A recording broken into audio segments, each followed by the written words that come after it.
Quand une maladie grave est diagnostiquée chez son conjoint, comment réagir et y faire face? Nous allons en parler avec Sophie, psychologue clinicienne. Bonjour Sophie. Bonjour. Généralement, l'annonce du diagnostic plonge le patient et son conjoint dans un état de choc. Pouvez-vous nous parler de cet état? C'est vrai que cette annonce, elle va provoquer un véritable coup de massue, aussi bien chez le patient que chez son conjoint. Un coup de massue, ça correspond en fait au niveau psychique à une phase de sidération et une phase de déni, c'est-à-dire que ce qu'on vient de nous annoncer est incroyable au premier sens du terme.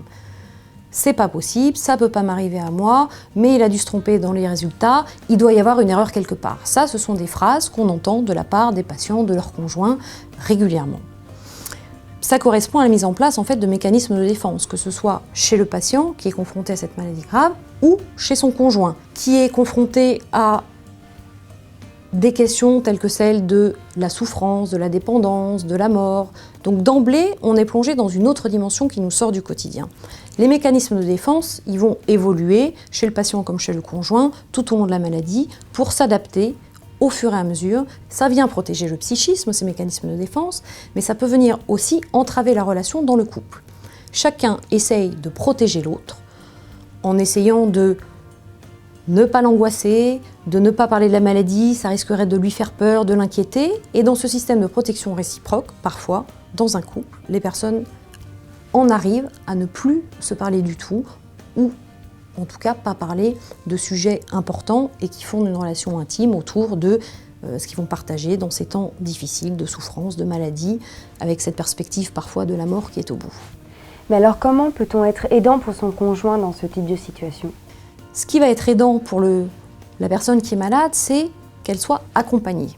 Accompagnée, ça veut dire quoi? Ça veut dire être à côté d'eux et l'accompagner tout au long du parcours avec cette maladie. Accompagner, ça veut dire respecter l'autre tel qu'il est, tel qu'il va vivre sa maladie, qui ne sera pas forcément la façon dont nous, on la vivrait ou dont nous, on l'aurait vécu. Et pour cela, ça va être d'essayer de connaître ses besoins à lui et pas de projeter les besoins qui seraient les nôtres si on était dans cette situation. Quand on parle d'accompagnement, bien évidemment, on parle aussi d'être accompagné. Alors justement, face à tous ces bouleversements, comment l'aidant peut-il se préserver? Ça, c'est un point central. C'est-à-dire que pour accompagner une personne qui est malade, là en l'occurrence on parle du conjoint qui est malade, ce qui va être important, c'est de pouvoir aussi prendre soin de soi. Prendre soin de soi, pourquoi? Parce que tout au long du parcours avec la maladie, l'aidant va user à la fois ses ressources au niveau physique et psychique. Et donc, il va avoir besoin de les renouveler, de les restaurer à minima régulièrement pour continuer à poursuivre l'accompagnement auprès de son conjoint malade. Ça peut passer par différentes choses, chacun a ses domaines de prédilection et il est important de repérer ce qui fait du bien. Voilà. Donc pour l'aidant, ça peut être des loisirs, ça peut être faire du sport, ça peut être voir des amis, ça peut être parler à des amis, parler de la maladie ou parler d'autre chose justement.